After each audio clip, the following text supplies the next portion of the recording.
Vieni svarbiausių ir pagrindinių kino renginių yra festivaliai. Taigi sužinokime, koks festivalis šiais metais nusipelnė geriausiojo vardo. Televizija viešajame transporte Media Traffic pristato nominaciją Metų kino festivalis. Apdovanojimui nominuoti Europos šalių kino forumas Skanorama.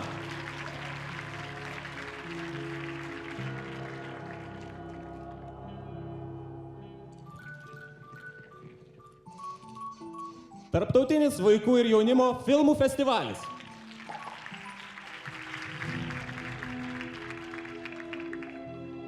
Vilniaus tarptautinis kino festivalis Kino pavasaris.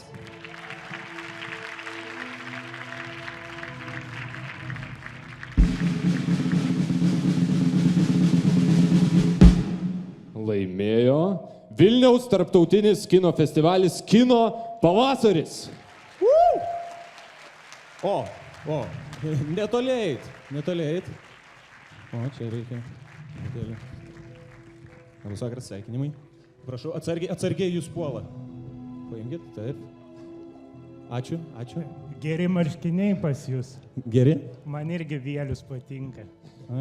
Reklama. Ačiū labai. Aš čia visai netikėtai atsidūriau, man pasakė, kad reikės ateiti likus 40 minučių iki čia. Kaip ir visi nesitikėjot.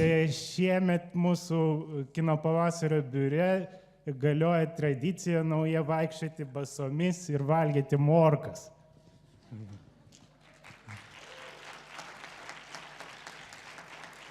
Tai aš čia esu tik vienas, bet labai daug žmonių dabar pluša mūsų biure Gedimino prospekte 5 aukšte ir jie turbūt žiūri ir dabar džiaugiasi kartu su manim. Aš labiausiai noriu padėkoti žiūrovams, kurie išrinko mus geriausiais ir mes dėl to ir labiausiai stengiamės, kad čia prisirinktų pilna salė nuo kovo 19 dienos iki balandžio 2 dienos. Kviečiame. Ačiū dar kartelį. Ačiū labai. Aš dar pasinaudosiu progą ir parodysiu vieną dalyką, kurio lauksime kino pavasario metu ir aš tikiuosi jūs suprasite, ką tai reiškia. Galit pasitreniruoti, va taip.